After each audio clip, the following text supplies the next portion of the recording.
Apakah itu ajaran Hyper Grace, dan mengapa aliran ajaran Hyper Grace tidak terlalu menekankan pertobatan dan pengakuan dosa? Temukan jawabannya dalam video ini. Konsep Hyper Grace adalah sebuah konsep teologi yang menekankan bahwa kebaikan atau keselamatan manusia tidak lagi bergantung pada ketaatan terhadap hukum agama atau aturan moral, tetapi semata-mata oleh kasih karunia Tuhan.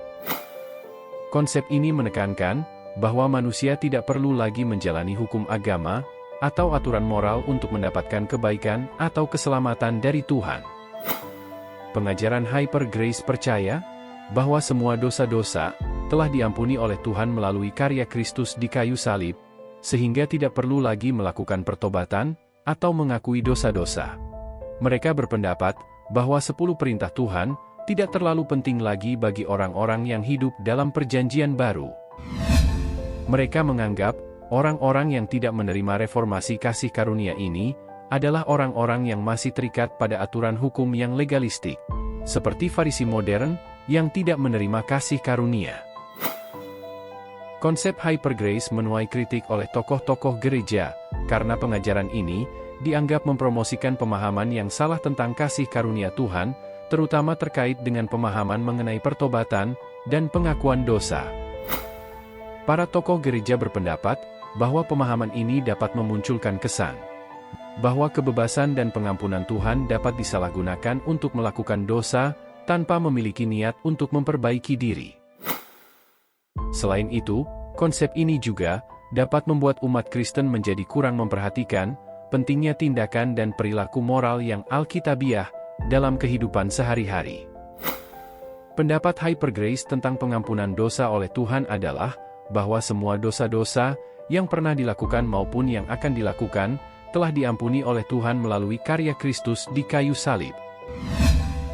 Menurut pandangan ini, pengampunan Tuhan tidak terbatas dan tidak bergantung pada tindakan atau pertobatan manusia.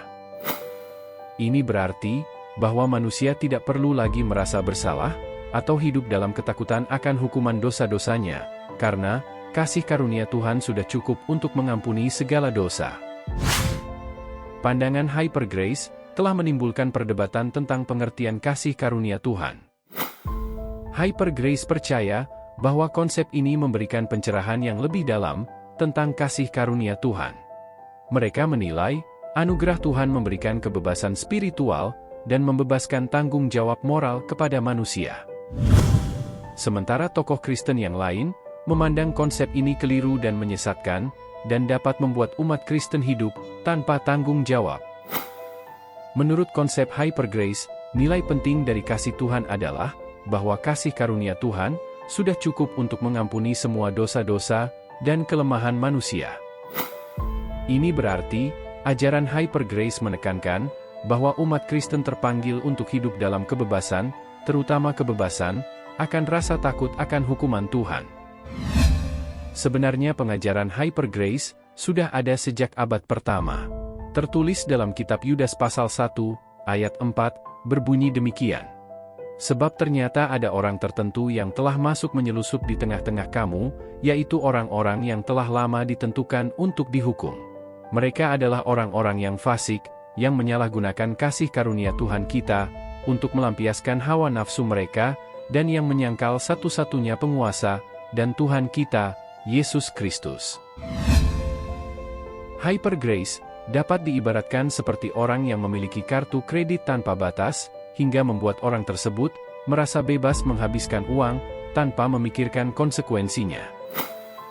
Demikian juga dengan ajaran Hyper Grace, mereka memandang anugerah Tuhan sangat melimpah, sehingga tidak lagi memerlukan pertobatan atau pertanggungjawaban moral di hadapan Tuhan. Kesimpulannya, sebagai umat Kristen, kita harus waspada terhadap ajaran yang menyalahgunakan kasih karunia Tuhan sebagai alasan untuk berbuat dosa. Intinya, orang yang menerima kasih karunia dari Yesus Kristus wajib hidup seperti Yesus. Terima kasih telah menonton video ini, semoga video ini bermanfaat.